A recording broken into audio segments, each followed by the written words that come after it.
আসসালামু আলাইকুম আরহামতুল্লাহ বারাকাতুহু। সম্মানিত দর্শক, হযরত লুকমান হাকিমের জীবনে আমাদের জন্য অনেক শিক্ষা ও উপদেশ রয়েছে। পবিত্র কোরআনের বিভিন্ন স্থানে হযরত লুকমান হাকিম এর আলোচনা এসেছে।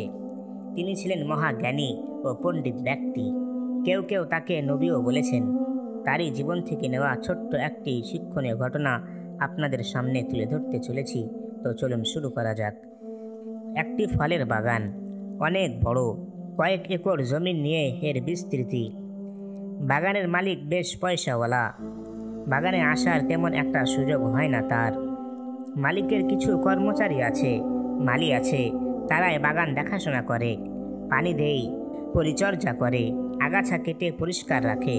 ফল গাছের ফাঁকে ফাঁকে রয়েছে হরেক রকমের শাক সবজি। বাগানের মালিদের মধ্যে হযরত লুকমান হাকিম ছিলেন অন্যতম।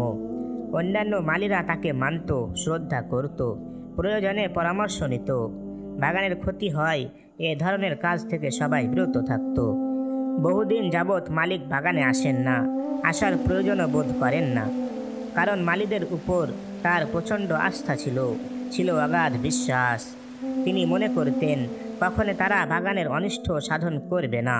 উপরন্তু আমাকে ঠকানোর মতো জঘন্য মনোবৃত্তিও তাদের নেই। তারা সর্বান্তঃকরণে আমার ও বাগানের কল্যাণই কামনা করে। একদিন হঠাৎ মালিকের মনে চাইল বাগানটি ঘুরে দেখার। তিনি বাগানে আসলেন, দেখলেন মালিদের সর্দার লুকমান হাকিম বাগানেই আছেন। ফলের ভারে গাছের শাখাগুলো নুয়ে আছে। বাগানের সর্বত্র পরিষ্কার পরিচ্ছন্ন, কোথাও কোনো ময়লা আবর্জনা নেই। মালিদের নিপুণ হস্তের ছোঁয়ায় গোটা বাগান একটি দর্শনীয় বস্তুতে পরিণত হয়েছে। এ অভাবনীয় চমৎকার দৃশ্য মালিককে খুবই মুগ্ধ করে।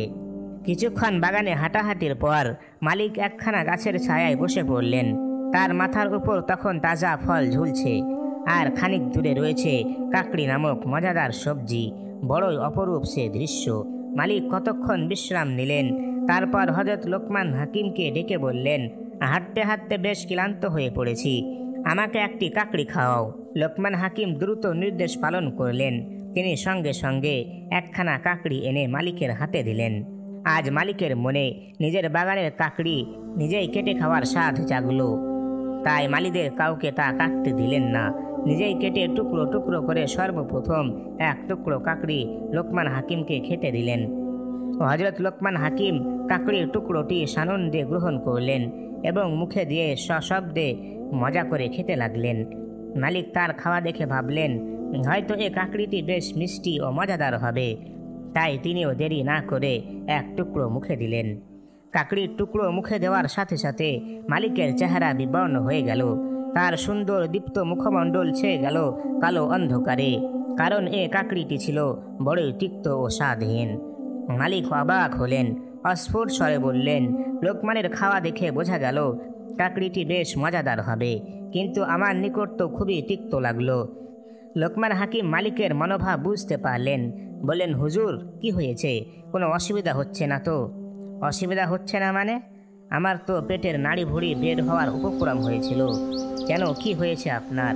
মালিক বললেন, লুকমান, জীবনে আমি অনেক সবজি খেয়েছি, কিন্তু এমন তিক্ত ও বিষাদ সবজি কখনোই বোধহয় খাইনি। অথচ তোমাকে দেখেছি সেই সবজিরই এক অংশ বেশ মজা করে খেয়েছো। ঘটনা কি বুঝলাম না। তবে কি একই জিনিসে ভিন্ন ভিন্ন স্বাদ? না, তাও তো হতে পারে না। আসলে ব্যাপারটা খুলে বলো তো।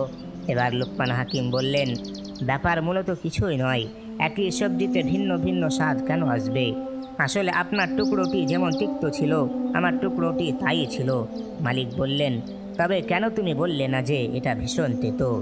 তখন লুকমান হাকিম বললেন, জনাব, আমি বলার জন্য তৈরিও হয়েছিলাম, কিন্তু পরক্ষণে ভাবলাম যে খোদার পক্ষ থেকে জীবনে হাজারো মিষ্টি ও সুস্বাদু জিনিস লাভ করেছি, সেই খোদার পক্ষ থেকে যদি গোটা জীবনে দু একবার তিক্ত বস্তু পাই, তবে সে ব্যাপারে অভিযোগ করা কি শোভনীয় হবে? প্রিয় দর্শক, হযরত লুকমান হাকিম এর এই জ্ঞানগর্ভ জবাবে আমাদের জন্য বিরাট শিক্ষা রয়েছে। শুধু এই একটি কথার উপর যদি মানুষ আমল করতে পারত, তবে গোটা দুনিয়ার অশান্তির তীব্রতা অনেকটাই কমে যেত। পরিবার, দেশ তথা সমুদ্র বিশ্ব জুড়ে প্রবাহিত হতো শান্তির ফলধারা। প্রিয় দর্শক, আসুন হযরত লোকমান হাকিমের এই ছোট্ট মূল্যবান কথাটি নিয়ে গভীরভাবে চিন্তা করি এবং তা নিজের জীবনে বাস্তবায়ন করার চেষ্টা করি। হে আল্লাহ, তুমি তৌফিক দাও। আমিন।